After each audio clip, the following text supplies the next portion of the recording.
नमस्कार, आप देख रहे हैं ग्लोब न्यूज झारखंड। मैं नंदिता आपके साथ। आइए नजर डालते हैं आज के समाचारों पर। बीते बुधवार को जुगसलाई रेलवे फाटक के समीप ट्रेन के आगे कूदकर पिता पुत्री द्वारा आत्महत्या किए जाने के बाद शहर में सनसनी फैली हुई है। हर तरफ इस घटना की चर्चा है। आपको याद दिला दें कि बीते बुधवार की शाम टाटा स्टील कर्मी प्रीतपाल सिंह सैनी और उनकी पुत्री ने ट्रेन के आगे कूदकर आत्महत्या कर ली थी। आत्महत्या से पूर्व प्रीतपाल सिंह ने एक सुसाइड नोट छोड़ा था और रेलवे फाटक के समीप चीख कर अपने और अपनी पुत्री की आत्महत्या के लिए अपने सगे भाई परमजीत सिंह सैनी और बिष्टुपुर थाना पुलिस के अधिकारियों को जिम्मेवार ठहराया था। दरअसल मृतक की पत्नी के अपने जेठ यानी परमजीत सिंह के खिलाफ बिष्टुपुर थाने में 1 साल तक भया दोहन कर यौन शोषण करने का आरोप लगाया था। इसको लेकर परमजीत सिंह के खिलाफ वारंट भी जारी किया गया था, लेकिन बिष्टुपुर थाना पुलिस द्वारा परमजीत सिंह को गिरफ्तार नहीं किया गया था। उधर परमजीत सिंह द्वारा मृतक की पत्नी एवं उनके पुत्रियों को यह कहकर धमकी दी जा रही थी कि अगर केस नहीं उठाते तो इस नाजायज संबंध की जानकारी सभी को दे दी जाएगी। दोनों पिता पुत्री ने मानसिक रूप से प्रताड़ना झेलने के बाद अंततः मौत को गले लगाना ही मुनासिब समझा और वही किया। घटना के बाद पूरे शहर में सनसनी फैली हुई है। आनंद फानन में दुष्कर्मी भाई ने न्यायालय में आत्मसमर्पण कर दिया, जबकि उसकी पत्नी को उसके मायके से गिरफ्तार कर लिया गया। इधर मामले की जानकारी मिलते ही राज्य के मंत्री सह स्थानीय विधायक बन्ना गुप्ता शुक्रवार को पीड़ित परिवार के घर पहुंच उन्हें सांत्वना देते हुए इंसाफ दिलाने का भरोसा दिलाया। उन्होंने राज्य पुलिस महानिदेशक से व्यक्तिगत तौर पर मिलकर इस मामले के दोषियों पर कड़ी से कड़ी कार्रवाई किए जाने की मांग किए जाने की बात कही। वैसे जमशेदपुर पुलिस के जाबांज पदाधिकारियों पर गाज कब गिरेगी, इस पर मंत्री जी ने कुछ भी नहीं बताया। हालांकि उन्होंने इस घटना की कड़ी शब्दों में निंदा करते हुए स्पीडी ट्रायल के जरिए दोषियों को सजा दिलाए जाने की बात। बड़ा ये घटना है और बहुत ही कुकृत्य कार्य किया गया है। इतना मानसिक रूप से प्रताड़ित कर दिया कि बाप बेटी ने आत्महत्या कर ली। इसकी जितनी भी निंदा की जाए वो कम है। और इस संबंध में मैं समझता हूँ कि पुलिस को कड़ी कार्रवाई सुनिश्चित करनी चाहिए। जो दूध का दूध पानी का पानी हो, और जिन लोगों ने जिस तरीके से आपस में ही परिवार में एक दूसरे पर जो अत्याचार किया और जिस तरह की बातें सामने आ रही हैं, वो बातों को मैं निशब्द हूँ कहने के लिए। मतलब हम सोच भी नहीं सकते हैं वैसी चीज़ें इस प्रसंग में आई हैं। हम इस संबंध में राज्य के पुलिस महानिदेशक से भी और होम सेक्रेटरी से भी मिलेंगे और मिलकर इस कांड पर तुरंत इस कांड पर चार्जशीट भी दायर करें जल्दी से जल्दी, और इसको स्पीडी ट्रायल करके इस मामले का निष्पादन करें। सरायकेला खरसावां जिले के कांडा थाना अंतर्गत रघुनाथपुर गांव के तालाब से 2 दिनों से गायब 45 वर्षीय व्यक्ति का शव मिलने से इलाके में सनसनी फैल गई। शव गुलिया उर्फ श्वेता बेसरा बताया जा रहा है। बताया जाता है कि रघुनाथपुर गांव निवासी गुलिया बेसरा उर्फ श्वेता बेसरा 2 दिनों से लापता थे। परिजनों ने बताया कि वह घर के कुछ काम से निकले थे और घर नहीं लौटे थे। इधर गुरुवार को उसका शव तालाब में तैरता दिखा, जिसके बाद इलाके में सनसनी फैल गई। स्थानीय लोगों के सहयोग से शव को बाहर निकाला गया और पुलिस को सूचना दी गई, जहां मौके पर पुलिस ने शव को अपने कब्जे में लेकर पोस्टमार्टम के लिए भेज दिया है। जानकारी के अनुसार गुलिया उर्फ श्वेता बेसरा को 2 पुत्र और 4 पुत्रियां हैं। एक पुत्री की शादी 2 महीने पहले हुई थी। फिलहाल कांडा थाना पुलिस मामले की छानबीन में जुट गई है। थाना प्रभारी को इन्फॉर्मेशन किया, उसके बाद आने के बाद में पता चला गाँव का एक व्यक्ति 3 दिन से मंगलवार से गायब है। लाश को जब तालाब से निकाला गया, उसके बाद पता चला कि उसको परिवार को आके बुलाया गया। उसके बाद लोग चेहरा से देख के अपना पता लगाया कि ये गुलिया बेसरा का लाश है। उसके बाद उस लाश को देख के घर वाला ने अपना परिचित करके थाना प्रभारियों को खबर दिया कि हमारा घर का ही बड़ा लड़का है, जो उनका भाई वो सब पहचान लिया। उसके बाद चेहरा को देखते हुए लोग बोला कि ये हमारा घर गुलिया बेसरा का ही लाश है। रमेश मंडल, ग्राम रतनपुर। झारखंड उच्च न्यायालय में आज एक जनहित याचिका की सुनवाई करते हुए रेमडेसिविर कालाबाजारी मामले में chief justice doctor Ravi Ranjan और जस्टिस सुजीत नारायण प्रसाद की खंडपीठ ने एक बार फिर नाराजगी जताई है। खंडपीठ ने ग्रामीण पुलिस अधीक्षक को इस मामले में सरकारी गवाह बनाए जाने पर नाराजगी जाहिर करते हुए कहा कि जब इस मामले की मॉनिटरिंग उच्च न्यायालय कर रहा है तो अदालत को विश्वास में क्यों नहीं लिया गया। खंडपीठ ने सरकार से इस पूरे मामले की इन्वेस्टिगेशन रिपोर्ट और पूरे मामले का मूल अभिलेख मांगा है। माननीय खंडपीठ ने नाराजगी जाहिर करते हुए राज्य सरकार से यह जानना चाहा कि जब झारखंड उच्च न्यायालय इस मामले की मॉनिटरिंग कर रही है, वैसे में ग्रामीण पुलिस अधीक्षक को सरकारी गवाह बनाना झारखंड उच्च न्यायालय को बिना विश्वास में लिए यह कहां तक उचित है। इस पर माननीय खंडपीठ ने राज्य सरकार से मूल दस्तावेज एवं रिपोर्ट अगली सुनवाई के पूर्व पूर्ण अभिलेख जमा करने का निर्देश दिया है। झारखंड की राजधानी रांची में झारखंड चैम्बर ऑफ कॉमर्स के आह्वान पर रांची में वैक्सीनेशन को तेज करने के लिए एक अनूठी पहल की है। रांची के दुकानदारों ने इस तरह की पहली पहल में उन ग्राहकों को चुनिंदा वस्तुओं पर 50% तक की छूट दी है जिन्होंने कोविड-19 के खिलाफ वैक्सीन लिया है। Federation of Jharkhand commerce and industries के आह्वान पर रांची के व्यापारियों इसे शुरू किया है। वहीं एफजेसीआई के सचिव राहुल बारू का कहना है कि जिला प्रशासन द्वारा की गई अपील के बाद दुकानदार स्वेच्छा से छूट देने के लिए आगे आए। अब तक 26 दुकानदार चुनिंदा वस्तुओं पर 45% तक की छूट दे रहे हैं, जबकि कुछ वस्तु पर 50% तक की छूट दे रहे हैं। सचिव ने कहा कि जिला प्रशासन ने हमसे संपर्क करके उन दुकानदारों की सूची मांगी जो पहले से ही टीकाकरण कर चुके लोगों के लिए छूट की पेशकश कर सकते हैं। जब हमने दुकानदारों से संपर्क किया तो उनमें से कई चुनिंदा पर 5% से 50% तक की छूट देने के लिए आगे आए। एफजेसीआई सचिव ने बताया कि इन सभी दुकानदारों की सूची बनाकर जिला प्रशासन को सौंप दी गई है। वहीं इसको लेकर रांची के व्यापारियों की मिली जुली प्रतिक्रिया है। दुकानदारों की सोच है कि इस तरह की स्कीम से शायद उनके व्यापार को थोड़ी गति मिल जाए, क्योंकि कोरोना के कारण हुए लॉकडाउन ने व्यापारियों की कमर तोड़ दी है। व्यापारियों का कहना है कि एक तो इससे वैक्सीनेशन बढ़ेगा, साथ ही उनका व्यापार भी बढ़ेगा। जी सर, हम भी चाहते हैं कि जितना हो सके, जितने जल्दी हो सके पूरा इंडिया का वैक्सीनेशन ड्राइव कंप्लीट हो सके। उसके लिए हम अपने कस्टमर्स को ऑफर भी दे रहे हैं। We are giving that 10% discount to all customers who have taken either single dose और डबल डोज। चाहे सिंगल डोज लिया उन्होंने, चाहे डबल डोज लिया हो, हम सबको 10% डिस्काउंट दे रहे हैं। वैक्सीनेटेड है उसका आप ये दिखाइए, एक प्रूफ दिखाइए हमको, और आप कुछ भी हमारे यहाँ से परचेज कीजिएगा तो उसमें आपको डिस्काउंट आपको मिलेगा। इसमें हम लोग 5% डिस्काउंट दे रहे हैं, सेकेंड डोज में 10% डिस्काउंट दे रहे हैं। और कुछ कस्टमर्स तो ज़रूर आ रहे हैं, कुछ कस्टमर्स ज़रूर आ रहे हैं, लेकिन एक्चुअली अभी मार्केट है नहीं, एकदम कम्प्लीटली रोड खाली है, सन्नाटा है, कस्टमर्स का फ्लो एकदम। तो इससे दो कार्य हो रहे हैं। एक तो लोग जागरूक हो रहे हैं और व्यवसाय भी धीरे धीरे बढ़ेगा और लोग एजुकेट भी होंगे कि वैक्सीनेशन बहुत हद तक आपको कोरोना से बचाएगा।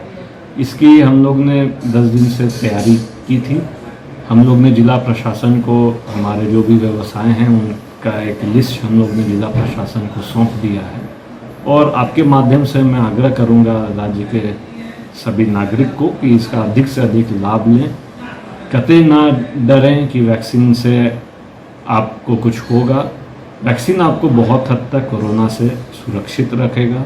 जब हम लोग सब ले लिए, थोड़े साइड इफ़ेक्ट्स ज़रूर होंगे, लेकिन बचाव बहुत हद तक होगा। कोरोना को मात देने के लिए जिले के स्थानीय कंपनी जेसी एपीसीपीएल ने सीएसआर के तहत एक एम्बुलेंस डोनेट किया है। वैसे एम्बुलेंस जिला प्रशासन को दी गई है और यह एम्बुलेंस रेड क्रॉस के सहयोग से चलेगी। उधर एम्बुलेंस को हरी झंडी सांसद विद्युत वरण महतो और उपायुक्त सूरज कुमार ने दी। वहीं इस मौके पर घाटशिला के विधायक, सुखलाई के विधायक सहित विधायक संजीव सरदार भी मौजूद रहे। उधर उपायुक्त ने लोगों को संबोधित करते हुए कहा कि इस कंपनी ने सीएसआर के तहत यह पहली एम्बुलेंस दी है। आने वाले समय में और एम्बुलेंस डोनेट करने का वादा किया है ताकि कोरोना के इस वैश्विक महामारी में हम लोगों का सहयोग कर सके और जान बचा सके। हालांकि एम्बुलेंस आईसीयू एम्बुलेंस है, सारी सुविधाएं सुसज्जित है। अगर किसी को दूसरे जिले या दूसरे राज्य भेजने की जरूरत पड़े तो डॉक्टर की टीम से एक पूरे एम्बुलेंस अस्पताल के रूप में एक जगह से दूसरे जगह पहुंचा सकती है। जैसा कि सबको पता है कि रेड क्रॉस संस्था जो हम लोगों की वेलफेयर विंग है, उसके द्वारा बहुत सारे जन कल्याण के कार्य किए जाते हैं और उसके मार्फत से हम लोग बहुत सारे जरूरतमंदों को एम्बुलेंस प्रोवाइड कराते हैं। साथ ही साथ जो जिला के डिफरेंट फंक्शंस होते हैं, उन फंक्शंस में भी जो हम लोग की मेडिकल टीम रिक्रूट होती है, वो उसमें रेड क्रॉस के डॉक्टर्स और वॉलंटियर्स रिक्रूट होते हैं। तो इसी कड़ी में आज हम लोगों का एक और एडिशन हो रहा है यहाँ पे, जो कि एम्बुलेंस है। और ये एम्बुलेंस जो है अत्याधुनिक सुविधाओं से लैस है और इमीडिएटली स्पेशली जो नीडी और गरीब लोग हैं उनकी हेल्प करने के लिए एम्बुलेंस जो है बहुत उपयोगी साबित होगी। CTA Aviation and Hospitality Management, Air Hostess, Cabin Crew, Ground Staff, Training Institute now in Jamshedpur. Training and job placement guaranteed.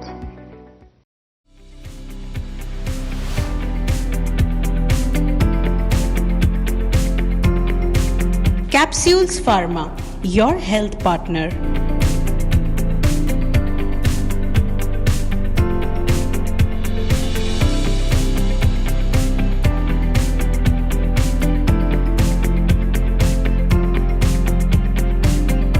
यहाँ सभी रेंज की दवाइयाँ उपलब्ध है। होम डिलीवरी की भी सुविधा हमारे पास अवेलेबल है।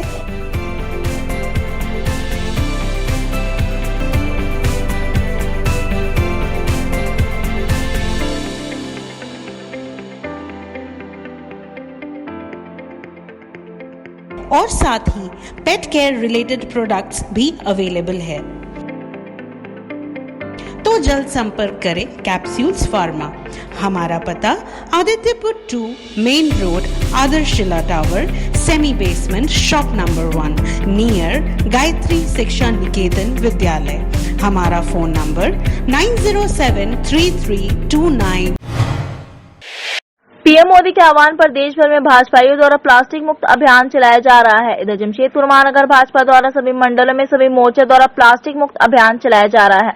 वैसे इस अभियान का समापन शनिवार को होना है। इधर पिछले एक हफ्ते से जमशेदपुर के सभी 28 मंडलों में भाजपाइयों द्वारा यह अभियान चलाया जा रहा है। शुक्रवार के द्वारा मानगो इलाके में सड़कों एवं दुकानों के आसपास प्लास्टिक मुक्त अभियान चलाया गया। साथ ही लोगों को प्लास्टिक के प्रयोग न करने को लेकर जागरूक किया। प्लास्टिक जो पर्यावरण दिवस मना रहे और जितने दुकानदार है, जितने हमारे सब्जी वाले भाई लोग हैं, सबसे अनुरोध कर रहे हैं कि प्लास्टिक ना यूज करें, जिसके चलते पर्यावरण दूषित होता है, हमारी धरती बंजर होती है और ये प्लास्टिक की वजह से हमारी गाय माता लोग खाती है, जिसके चलते उन लोगों को बहुत सारा पेट में बीमारी भी होता है। तो हम लोग चाहते हैं कि प्लास्टिक यूज ना करें, धरती भी बंजर ना हो, ना वायु प्रदूषण हो। शहर के स्टेशन रोड स्थित होटलों एवं फल दुकानों द्वारा फैलाई जा रही गंदगी को गंभीरता से लेते हुए नगर निगम ने शुक्रवार को दलबल के साथ धावा बोला, जिसके तहत नगर निगम ने फूड सेफ्टी ऑफिसर के नेतृत्व में फल दुकानों द्वारा सड़क पर फैलाया जा रहे गंदगी को गंभीरता से लेते हुए सख्त हिदायत दिया। निगम के अधिकारियों ने बताया कि शहर में साफ सफाई तथा यूजर चार्ज वसूली को लेकर विभाग गंभीर है। जिस पर दुकानदार को गंदगी फैलाते पाया जाएगा उनके खिलाफ कड़ी कार्रवाई की जाएगी। साथ ही दंड स्वरूप जुर्माना भी वसूला जाएगा। वहीं निगम के अधिकारियों ने फल विक्रेताओं को उनके द्वारा फैलाई गई गंदगी को एक जगह इकट्ठा कराया गया और भविष्य में दोबारा गंदगी न फैलाने की हिदायत दी गई। जबकि स्टेशन रोड के कई होटलों में दबिश देते हुए निगम ने ग्राहकों को परोसे जाने वाले भोजन की भी जांच की, जिसके तहत भारत हिंदू होटल में काफी खराब गुणवत्ता के बासी व सड़े हुए भोजन को देखकर अधिकारी आक्रोशित हो गए। उन्होंने होटल प्रबंधक को सारे खराब खाना फेंकने का निर्देश दिया। धनबाद नगर निगम के food safety officer Anil Kumar ने बताया कि भविष्य में भी विभाग द्वारा अभियान जारी रखा जाएगा। इसके अलावा दुकानदारों को स्वच्छता का पाठ पढ़ाया जाएगा। निगम द्वारा निर्देशित एहतियातों का पालन नहीं करने पर दोषी दुकानदार के खिलाफ कार्रवाई करते हुए जुर्माना भी वसूला जाएगा। किस तरह का अभियान विशेषकर यूजर चार्ज को लेकर के और साफ सफाई को लेकर के अभियान ये चलाया जा रहा है। अभी 2-4 होटलों का देखा, होटल के अंदर में फ्रीजर में 2 दिन के बासी सामग्री रखी हुई थी, जिसको हमने अपने से ही खुदवाया और उन लोगों को कहा गया कि भाई ये ग्राहक के लिए सही नहीं है और ग्राहक के स्वास्थ्य के लिए भी बिल्कुल ये सही नहीं है, इसलिए इस पर जो भी होगा हम देख रहे हैं उस पर कार्रवाई की जाएगी।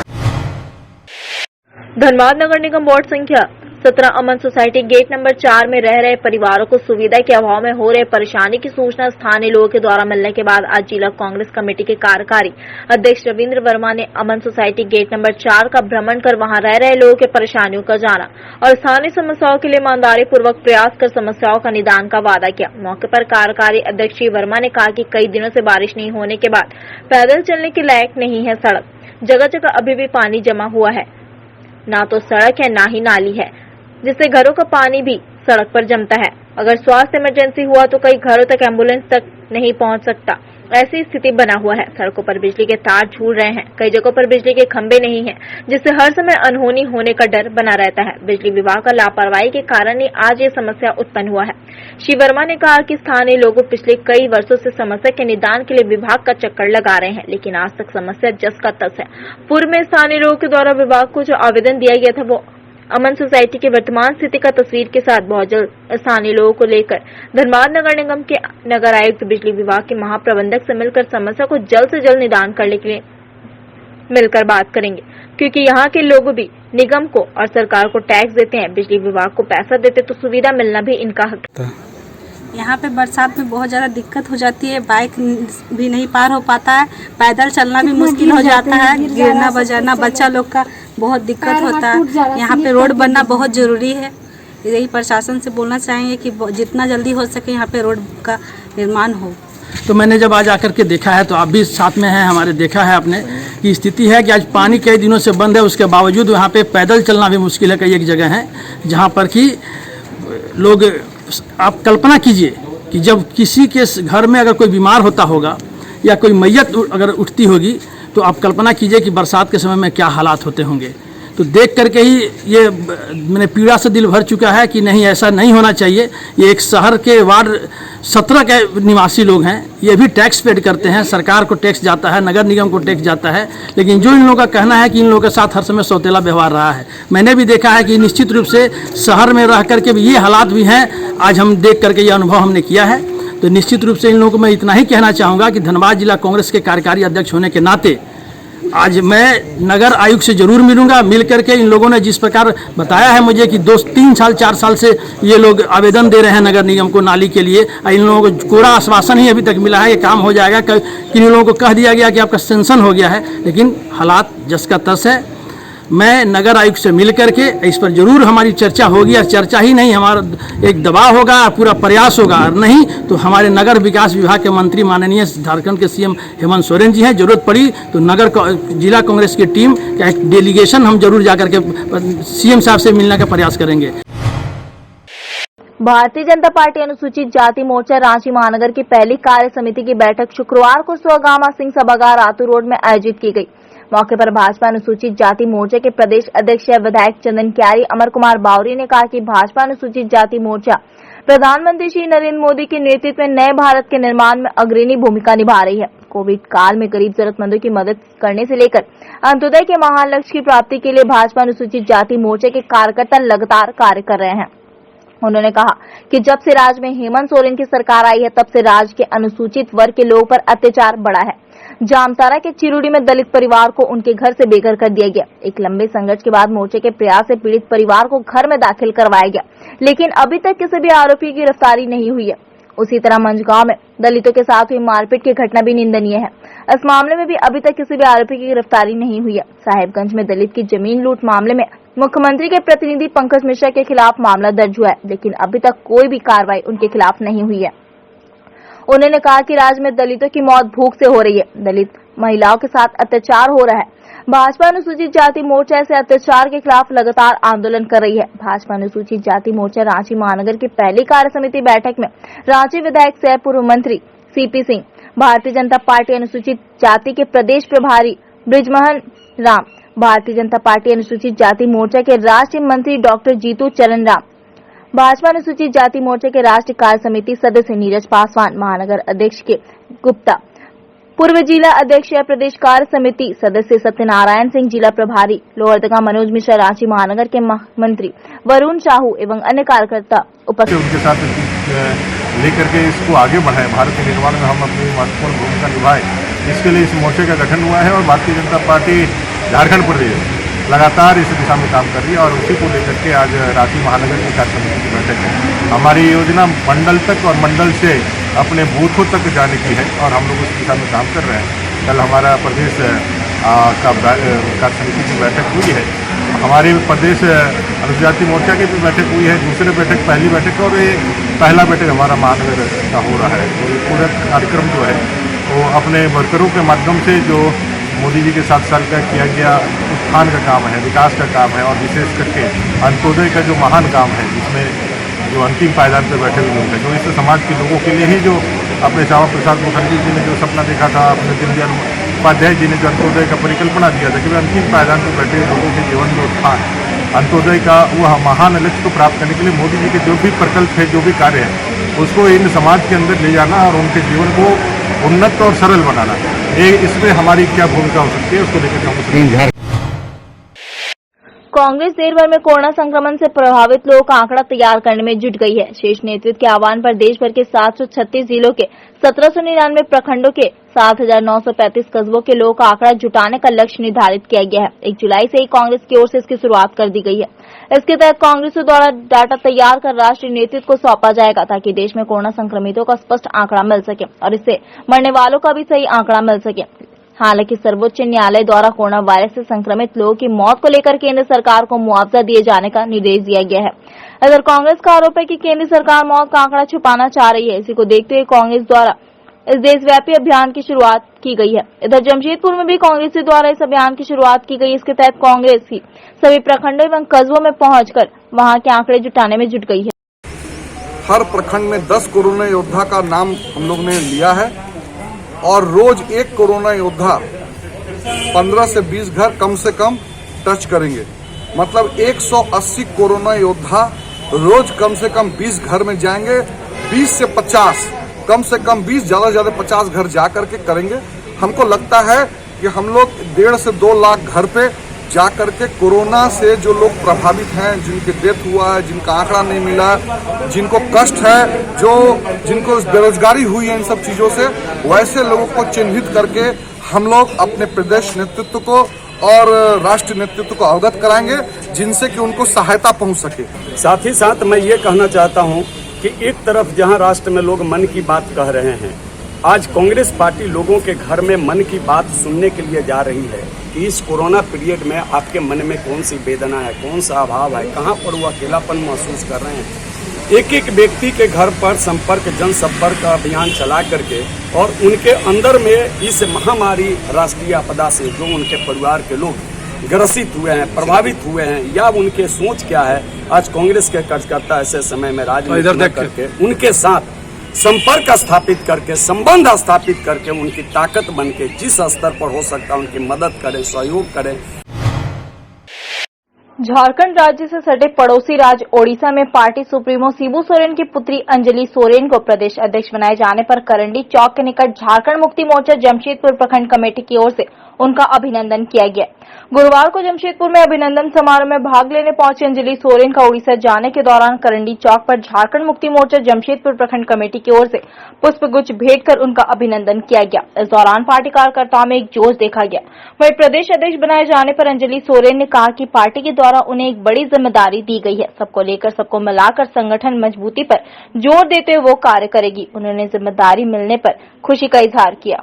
हम अभी 2 साल से वहीं पर हैं। लोकसभा भी हम लड़ चुके हैं, अब महिला मोर्चा के अध्यक्ष भी रह चुके हैं और अभी तो हमको प्रेसिडेंट बनाया गया है।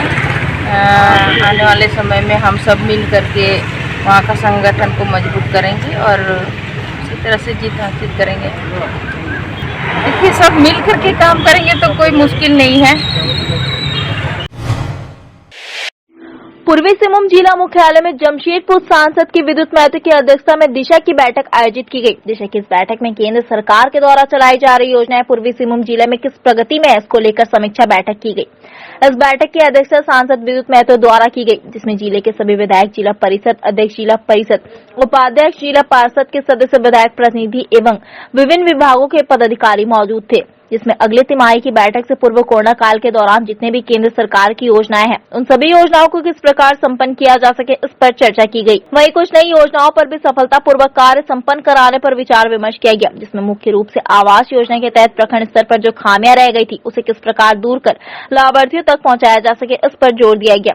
वहीं जाहिर स्थान और कब्रिस्तान की घेराबंदी के लिए खतियान की आवश्यकता होती थी, उसे सरल बनाया गया। इसके अलावा बिजली, पानी, सड़क, विभिन्न योजनाओं को जन जन तक कैसे पहुंचाया जाए, इसकी गहनता से समीक्षा की गई। आवास मिलना शुरू हो गया है, तो उसमें अभी जो टारगेट आया है वो उन लोगों को मिला है जिनका जियो टैगिंग हो गया था, मतलब मोबाइल से रजिस्ट्रेशन हुआ था। अब इसमें एक डिस्पैरिटी है कि कुछ ब्लॉक्स में बिल्कुल भी मोबाइल जियो टैगिंग नहीं हुआ तो उनमें आवास योजना के एक भी आवास नहीं मिला है और कुछ प्रखंड में बहुत ही ज़्यादा ये आवास मिल गया है। तो हम लोग यहाँ पे आज मिलते निर्णय में ये डिसाइड कर रहे हैं कि केंद्र सरकार के द्वारा पत्राचार किया जाएगा कि जो आवास का लक्ष्य है वो आवास का लक्ष्य संबंधित जिला। बिष्टुपुर राम मंदिर में श्री कृष्ण भगवान का नया मूर्ति प्रतिष्ठा के अवसर पर 3 दिन तक चलेगा यज्ञ। श्री कृष्ण भगवान की नई मूर्ति प्रतिष्ठित करने के लिए कोविड नियमों को मानते हुए सारे व्यवस्था किए गए हैं।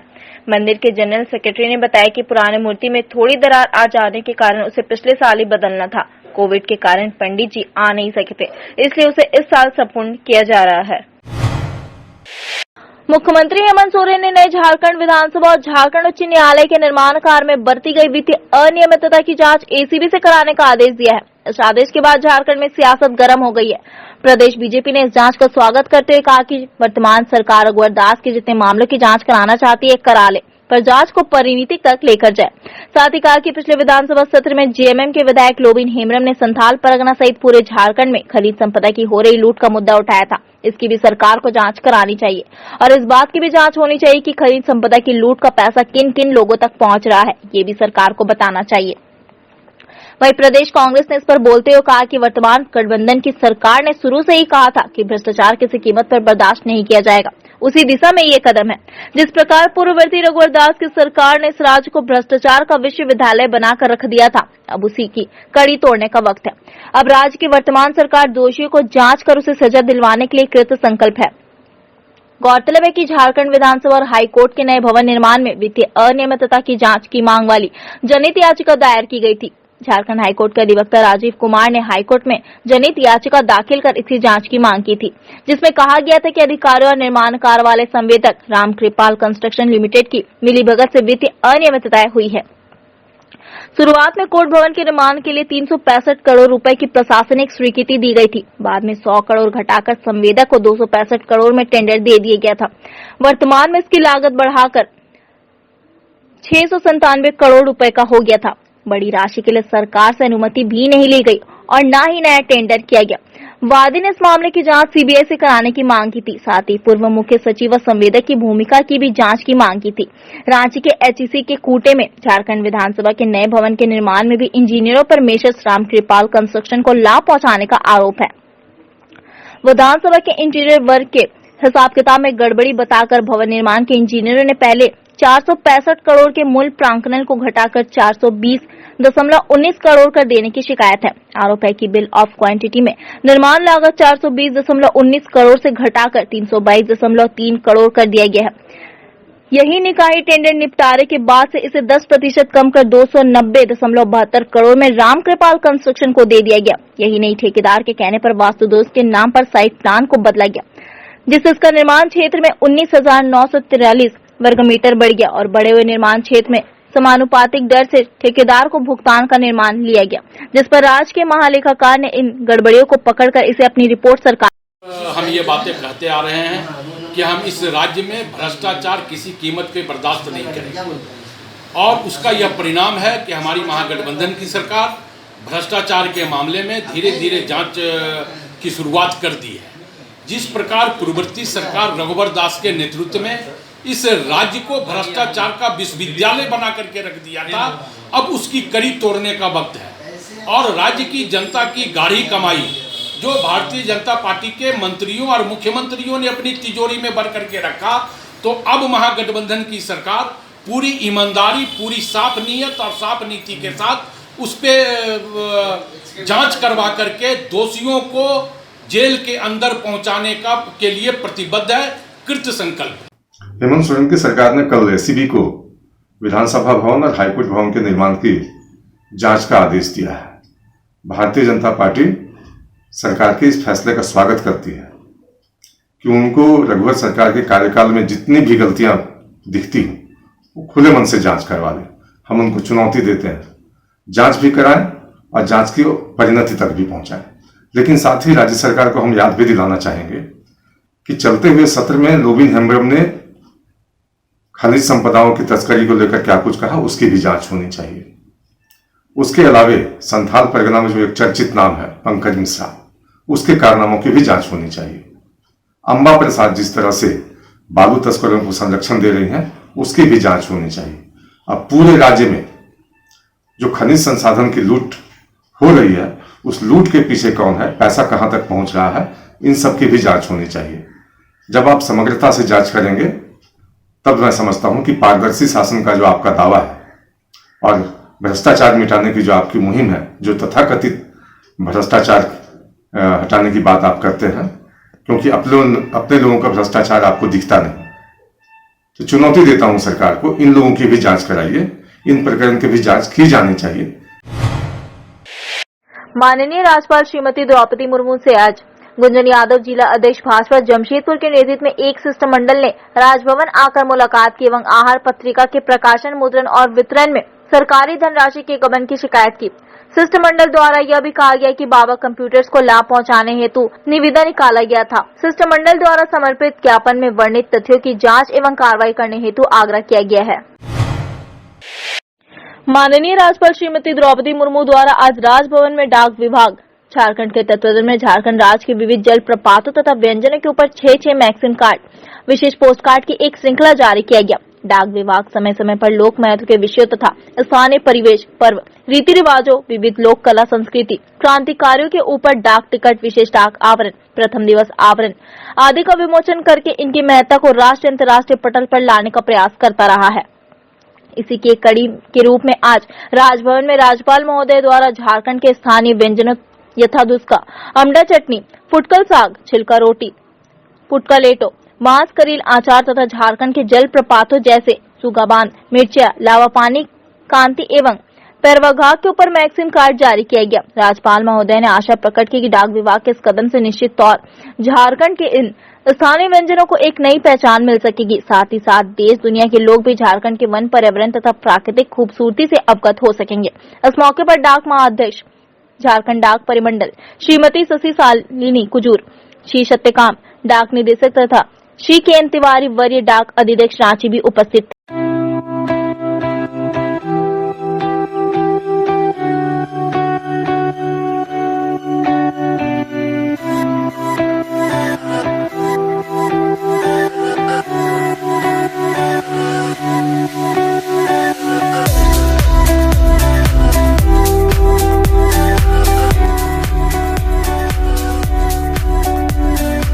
मां मनसा स्वीट्स अच्छी क्वालिटी की मिठाइयों के लिए है प्रसिद्ध। यहाँ सभी प्रकार की मिठाइयाँ उपलब्ध है। हमारा पहचान हमारी क्वालिटी। सभी प्रकार की पार्टियों में मिठाइयों के लिए संपर्क करें मां मनसा स्वीट्स। हमारा पता प्रमथ नगर मेन रोड, पशुडी, जमशेदपुर।